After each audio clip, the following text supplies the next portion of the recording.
Vice President of the European Parliament, Mr. Karas. Thank you for having organised this seminar. In listening to the various speakers, we realise just how important the subject is that you've invited us to reflect upon. The problem of dialogue, foreign interference, disinformation is an acute one, and as we've heard,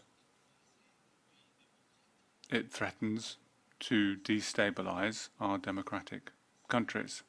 It is deceitful, it's dangerous, and potentially fatal for our democracies. Religions in Europe are potentially at risk from foreign interference and disinformation. If I'm asked whether I believe that this is so, I fear that my answer has to be yes, unfortunately. From the perspective of a religious speaker, I'm going to try and keep things very grounded. One of the most thorny problems that we face from a practical point of view is a lack of ministers in European religions. If you look at Judaism, or particularly Islam, as I was reading this morning, the Catholic religious institutions are not spared either. As I was reading this morning, as I said in the Belgian paper, there's a severe shortage of ministers in these respective religions. Now, it's important, if we want to avoid foreign interference, that we have imams, rabbis, priests and pastors who are schooled in Europe.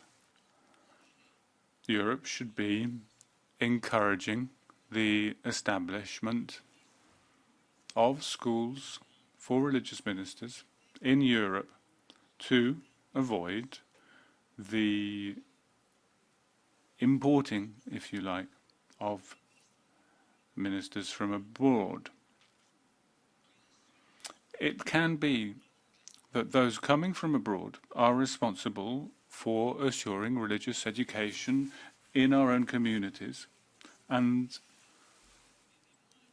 create, to an extent, the mindset and attitudes of the young and not so young. So I think increasingly we need to shift towards a European Judaism, a European Islam. What's more, some religious institutions are facing difficulties ensuring their own survival financially. They are suffering under the burden of greater costs. They are increasingly called upon by their members, who are encountering themselves financial or social problems. And certain religious institutions might face the temptation of seeking help from abroad.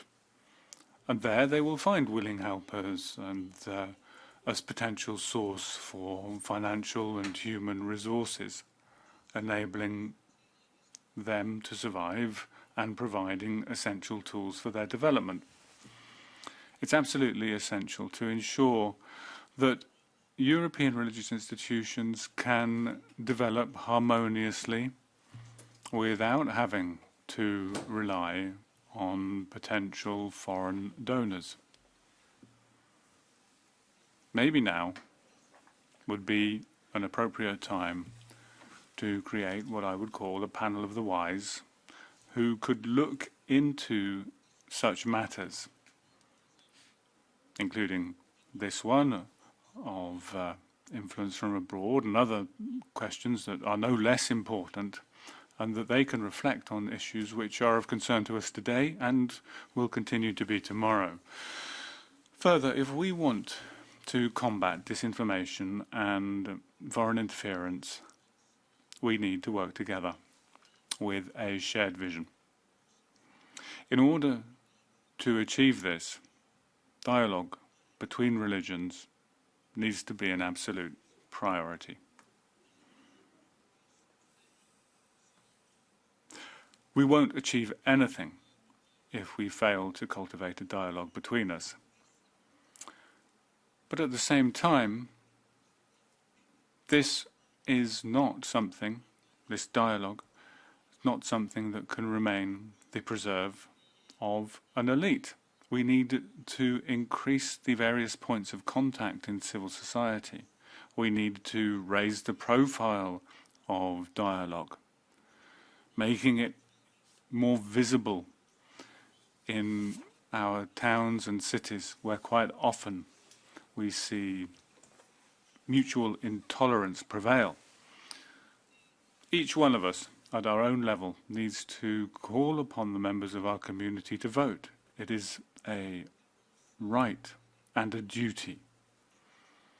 We need to rediscover and highlight our shared cultural heritage with a view to respect, mutual respect, and in a spirit of mutual understanding. We know from our history that religions have been a source of conflict, sometimes of bloody war.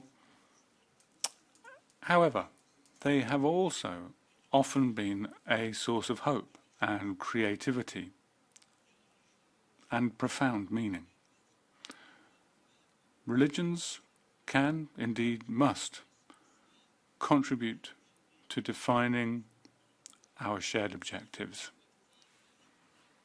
A future free of all fear, peaceful progress for the well-being of all, the defense and protection of human values against violence, hatred and discrimination.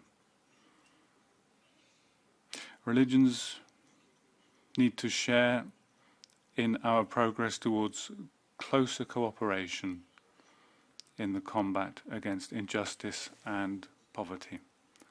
By way of conclusion, I'd like to share with you a story which we heard around 20 years ago, told by Mr. Romano Prodi, who was then President of the European Commission. And I'm quoting him now. Around 9 centuries ago, in 1138, there arrived at the court of King Roger II in Palermo the geographical scientist and polygraph al-Idrisi. Al-Idrisi was an Arab who'd studied in Cordoba, had travelled throughout much of the known world, and he produced for the King of Normandy a geographic encyclopedia, which was the most comprehensive known at the time, and it was subsequently included in what was known as the Liber Rogeri. Al-Idrisi used his knowledge of Greek and its culture, his culture from his own home, and scientific observations that he had collected to produce this. And these actions perfectly illustrate the generosity of intellectual curiosity, which should also inspire us today. I would invite us to find once again this openness which characterized the cultures of the Mediterranean in the Middle Ages, when, challenging the course of history, many Christian, Muslim, and Jewish intellectuals gave rise to significant projects of shared research. And I think that thanks to our shared commitment, we will help Europe become a space for dialogue where we can produce new ideas and where our approach to the future can be set. I would invite you all to become the new Al-Idrisi and to promote cultural dialogue. so that we can start the work of redrawing human geography. Thank you.